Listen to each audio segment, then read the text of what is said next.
I've been very tough on Sean McVay, coach of the Rams. I said during the season, I like him, but let's wait to coronate him, Vince Lombardi.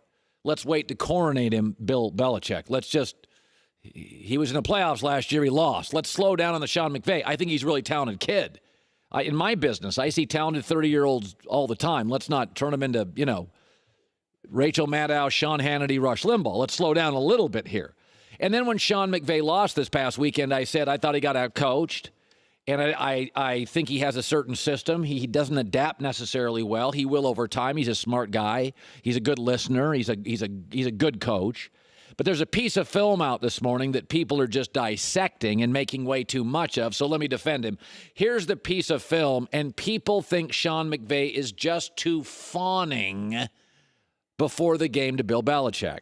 That was 12 seconds. What did you want him to do? Trash talk Belichick? Not talk to Belichick? By the way, that's how a young announcer treats Vin Scully when he meets him. That's how young NBA players treat Kobe Bryant for 12 seconds when they meet him.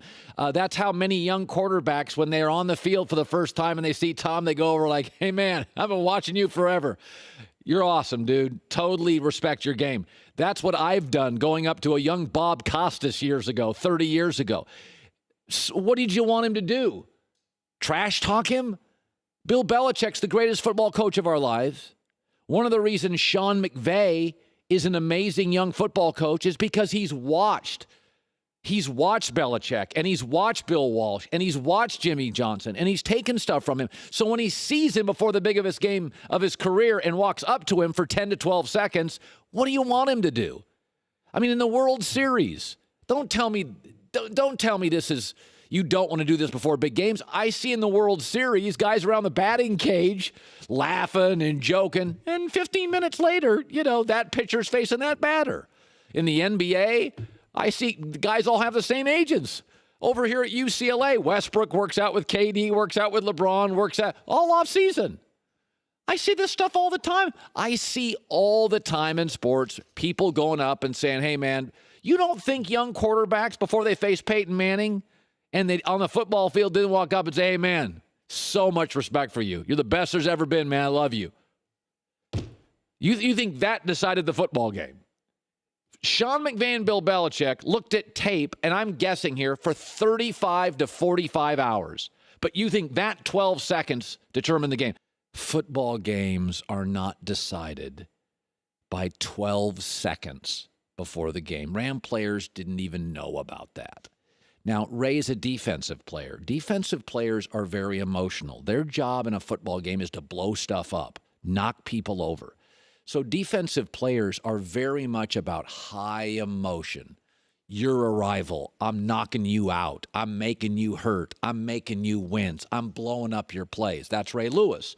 That's how defensive players see games. Offensive players don't.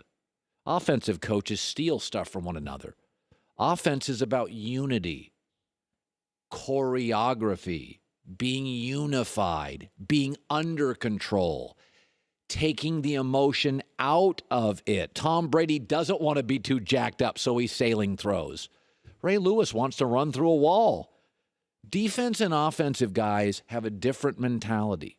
I've heard this from GMs for years.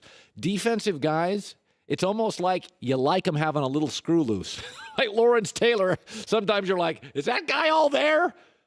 You want your quarterback to have it all there.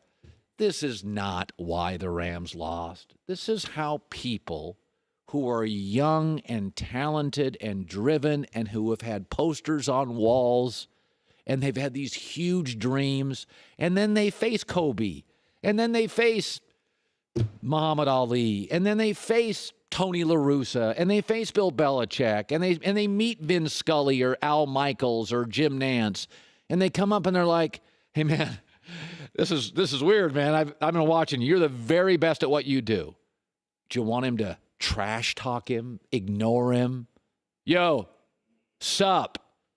Sean McVay did what I do, you do, and players and coaches and executives have been doing forever.